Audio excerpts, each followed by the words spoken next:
You're watching this doggie, this little pink, funny looking, weird doggie running around at high speed. And many of you watching this probably know there's a lot going on with this dog. The woman who takes care of this dog, who is the dog's mate in a way, is got almost 1 million views on just one video. The dog gets you, and the woman's story is wonderful. And I get the chance to talk to her. Her name is Melissa. She's a doctor. She's a veterinarian. She's been around animals a long time. I'm an animal lover. You're probably an animal lover. And I'd like to have you just sit back and listen to Melissa give a sense of what she's understood about this. So what kind of a boy is Piglet? Piglet is, he's a tiny little dog.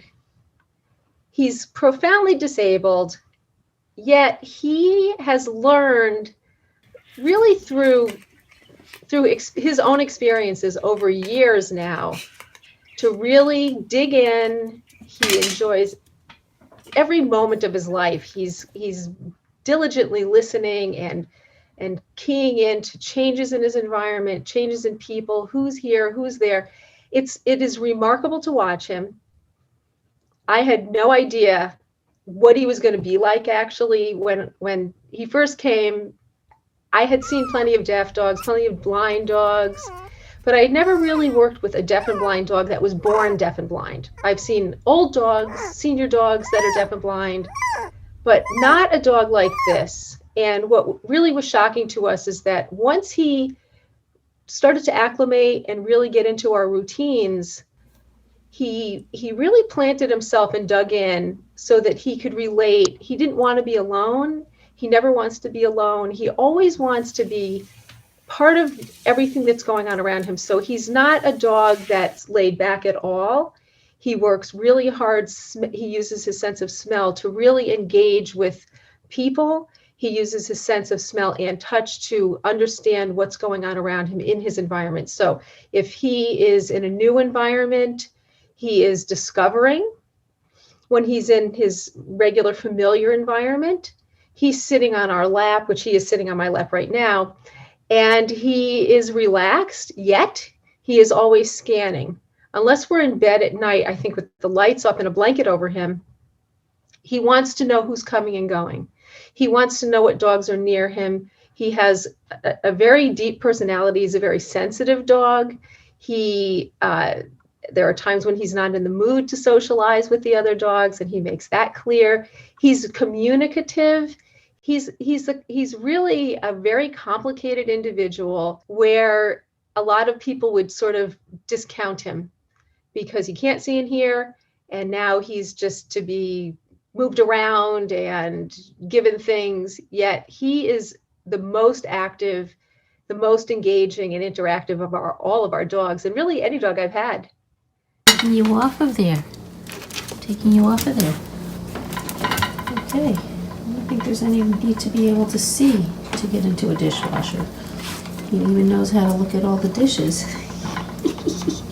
You're naughty. Come on, we're done. We're done. No. We're not going to do this anymore, big boy. And this dog is a three-dimensional being in your home. Well, you say we. I don't know who we is, but you'll tell me. But is he like a human? He's the most connected dog I've ever had, that I have had in my house to care for.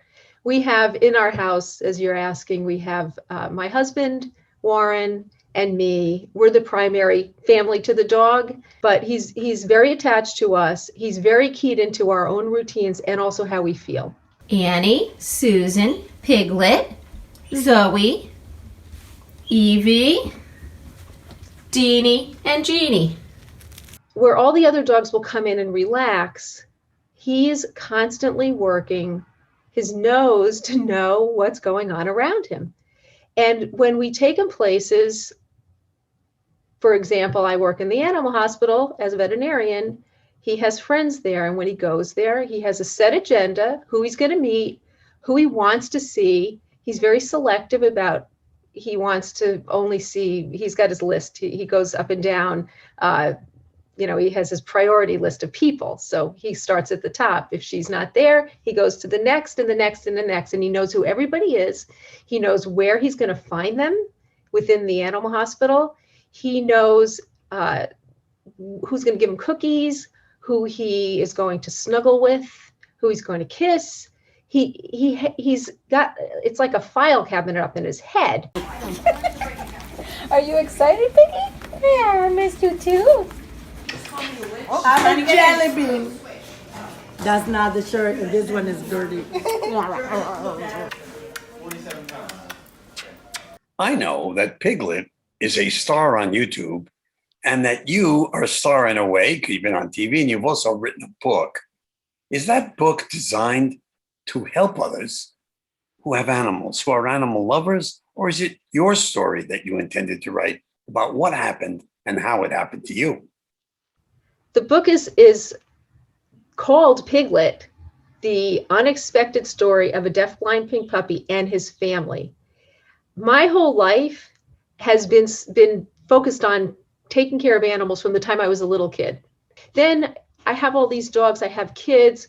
There is a lot of parenting, but not in a preachy kind of way, just things that we did with our kids that were fun, that help them to be successful, and how we enjoyed along the way. That's all in the book. I've got 3 children and 2 have left the home. And there's a feeling when someone leaves my home of loss. It's an interesting moment. It's loss, but excitement for the child. But then I've had plants in my bedroom. And when my wife and I don't take care of a plant and it dies, something has changed in the room. What? But it has. I don't feel the same life. So you and these animals, not just dogs, are a family. This is you guys. And yet there are times when it must be hard. Animal passes, got sick, something. Are you experiencing this coming into the home and loss with animals the way I did with my children and my mother dying? As our old dog was aging and getting ready to go, she went into the final phase. I struggled just like everybody else. I had to watch her. I had to make these decisions, and my relationship with the dogs, in that sense, is very similar to everybody else. That family unit of yours that you are living, have experienced, is so similar to everyone else, you're right, who is either an animal lover or really, I'm not sure how far this goes because of how I felt about my plants. Family. There are people that never have a pet in their life. They don't have plants either. And I look at them and I understand that it's not for everybody, but there are people that maybe want to have a dog, but they can't for some reason. Somebody doesn't allow it in their lives. I feel really sorry for them because having something living, even if it's a plant compared to a dog or a bird or whoever you've got, this adds a huge dimension to our lives. And while our kids are here, our kids are leaving, our dogs do leave when they get old and die. We can have a never-ending flow of pets that add different things to at different times in our lives. I talk about the dog chapters in my life. I have childhood dog. I have single transitional dog. That was my once in a million lifetimes dog. And then I've had family dogs, and then I have after the kids dogs. And I think that for everybody who has animals and plants in their lives, it's something to take care of, something to focus on when you're in your house, especially animals, of course, because you can't ignore them. And if you do, you're negligent and you shouldn't have them. But for me, I can't imagine not having dogs. This dog was not what I was planning on. He's extremely needy, but I was really good at taking care of little kids and really doting and making sure that they had everything and their accommodations and all of that. So I enjoy this with this special dog because he's, yeah. In my town, a very California town, they don't allow you to use the word dog owner. You're a dog guardian. Yeah. Not quite a pet any longer. Do you agree with that? Dog guardian. I'm a dog guardian.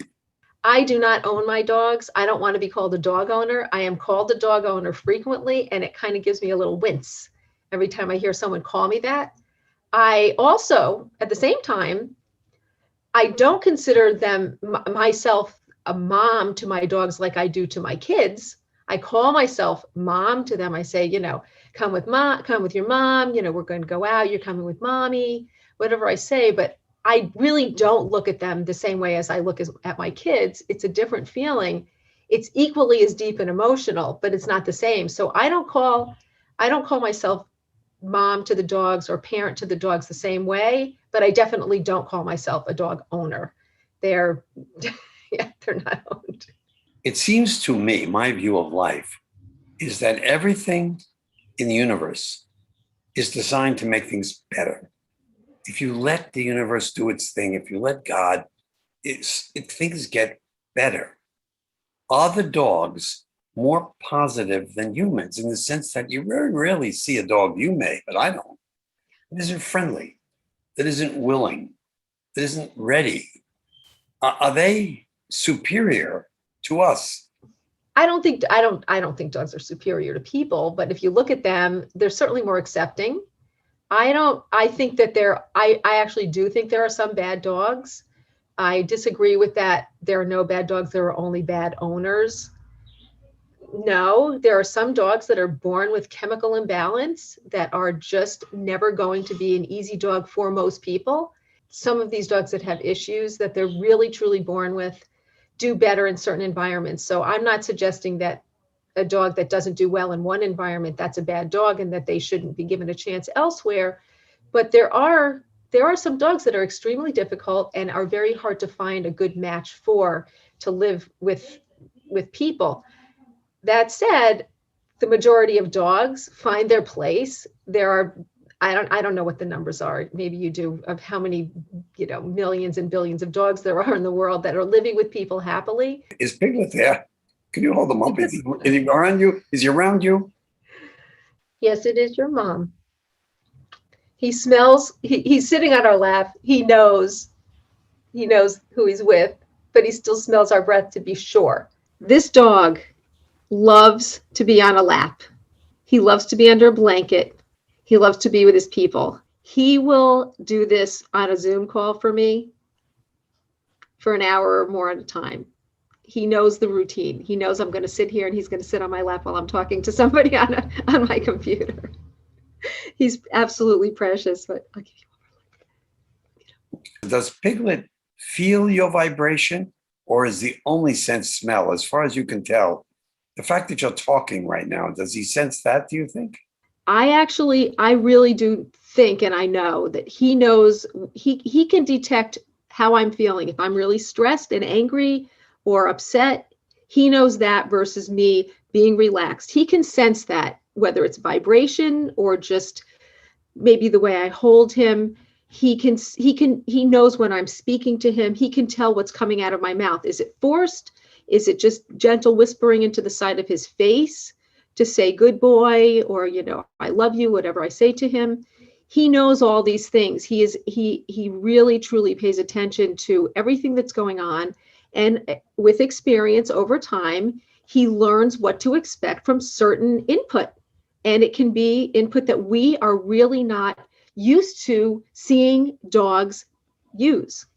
So yes, he has a sense of touch. I'm petting him. He likes that. This dog, in fact, loves to be kissed on one side and then the other side of his face. When we're kissing him, he will actually move his head this way to be kissed over here, and then he will move his head this way to be kissed over here, and he will go back and forth, because this is him relating to his most loved people, and he does that with me, my husband, and also Monica, one of the vet techs that he is absolutely madly in love with from the vet hospital.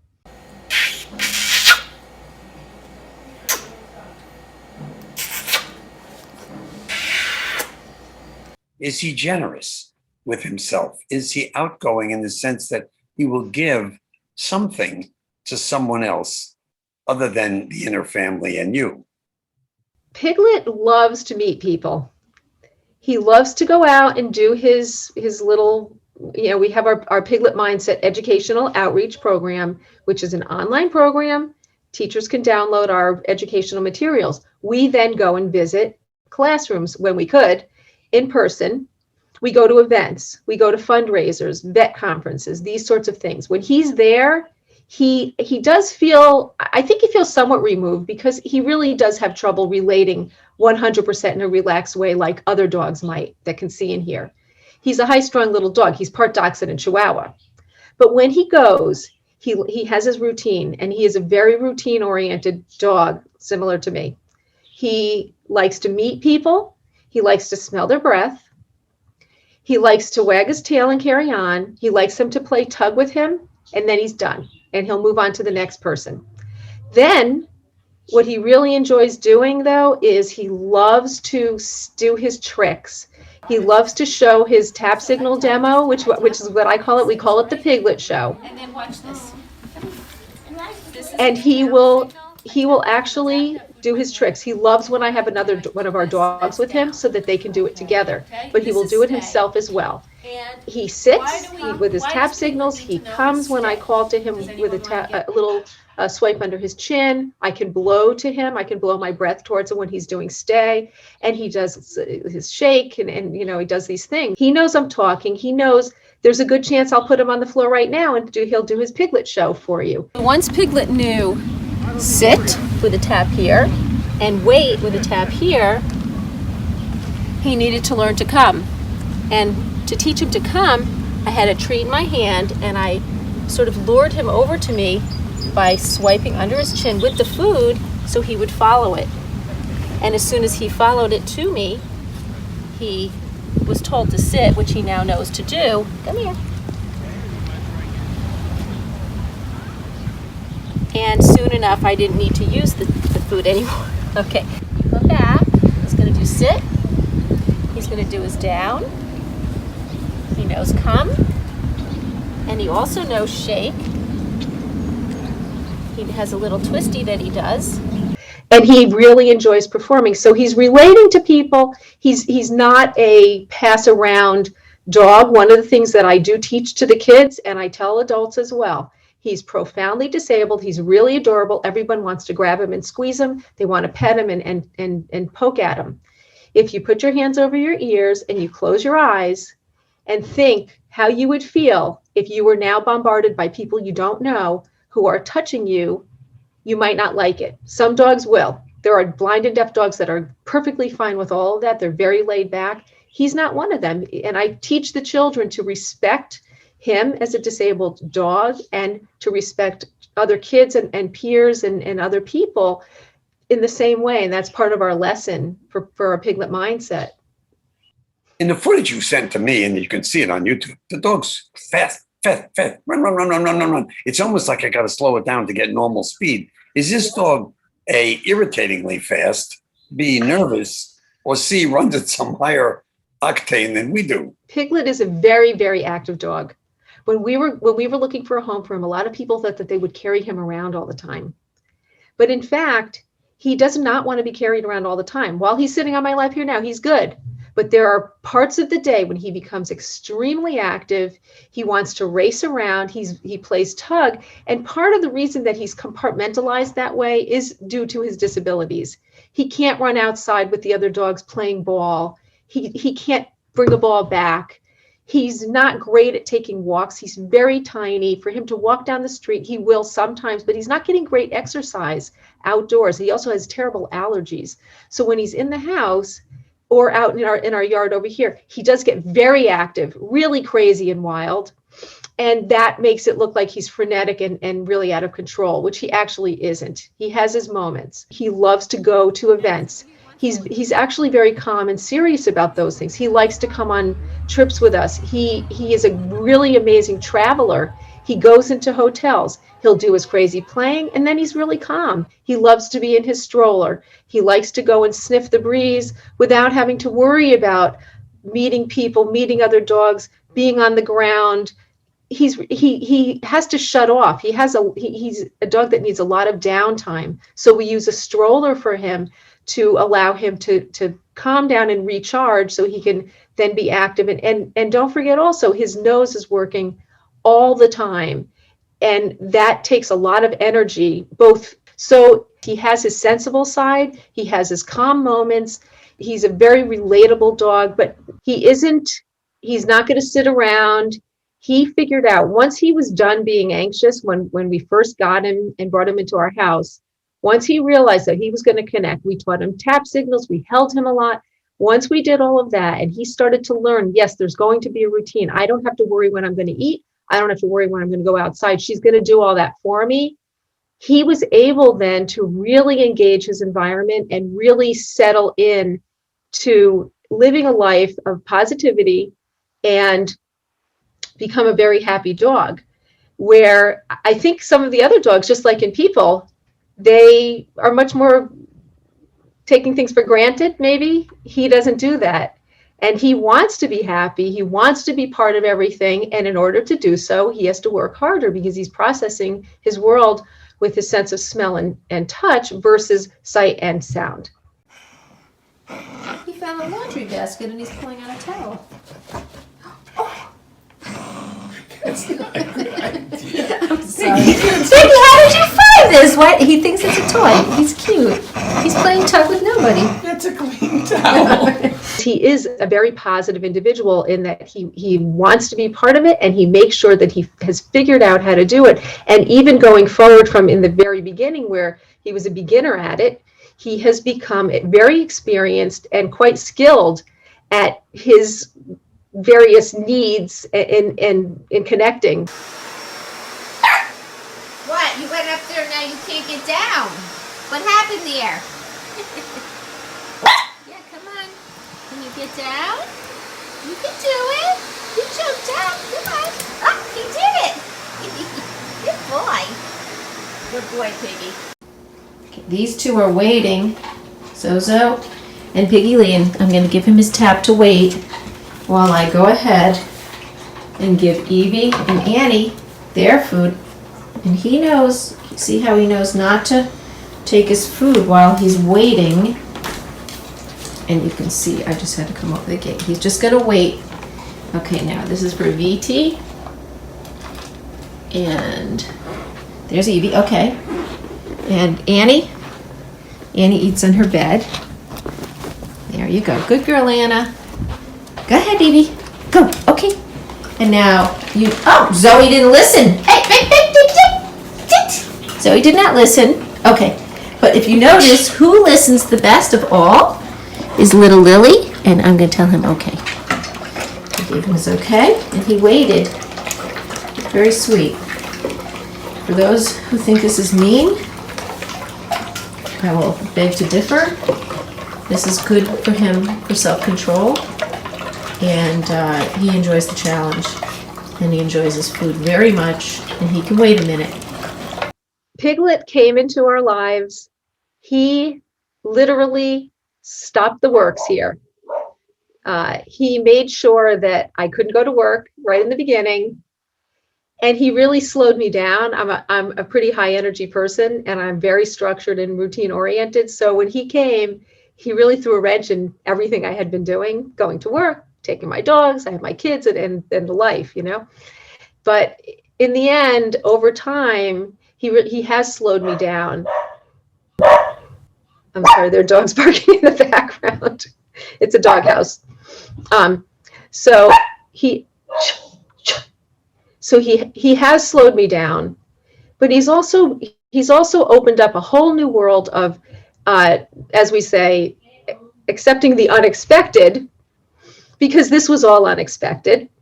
But even more than that, I think just being more patient, being more relaxed about things. I find myself sitting down more, holding him. And while I am getting older, I probably need to sit down more anyway. I also am enjoying it. I don't have a lot of range of motion in my neck, so it's easy to look. See how I do that? Watch. I like to call it dog neck yoga. I love teaching my other dogs, but teaching him, it's like exponentially more rewarding and a lot more fun. Although we also join in with everybody. The other dogs join us and we do it all together, which he really enjoys also.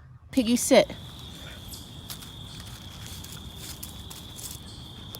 Stay.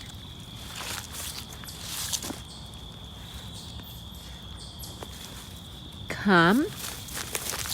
Whoops. Sit.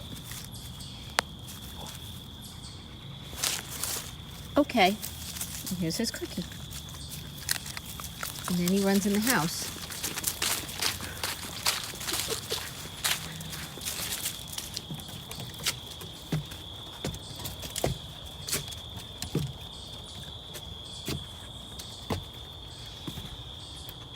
This dog and you and the life you guys live, and it makes me feel wonderful. When I get done with this interview, I'm going to pet my animals and spend a bit of time with them.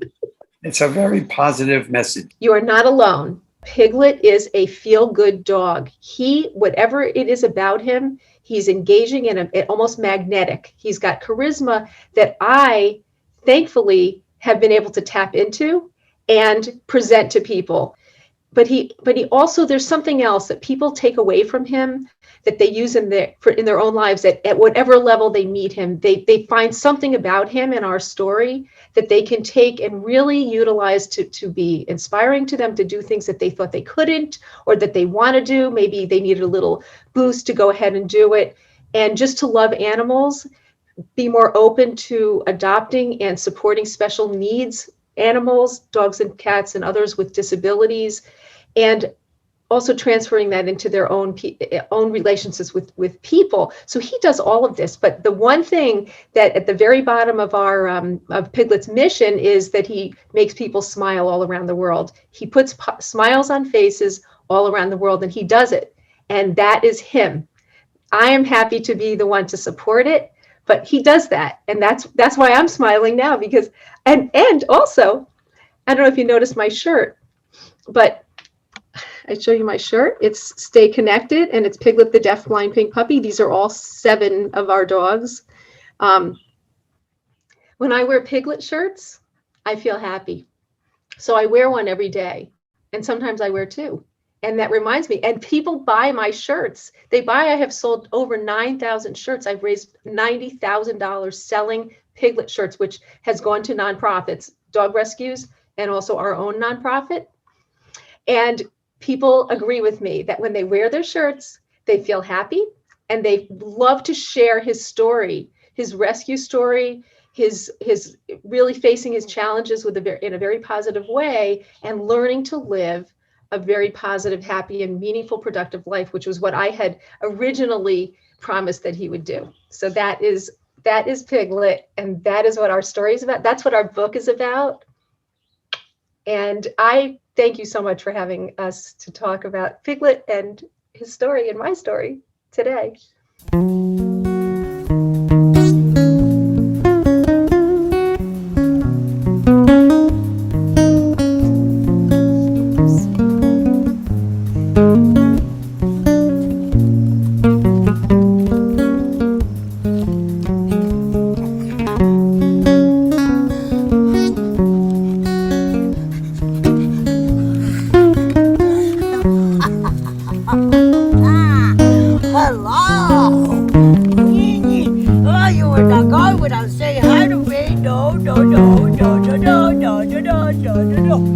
You're naked, honey. How dare you walk naked in this tree? What is your shirt? Wow, wow, wow, wow, wow, wow, wow, wow, wow, wow.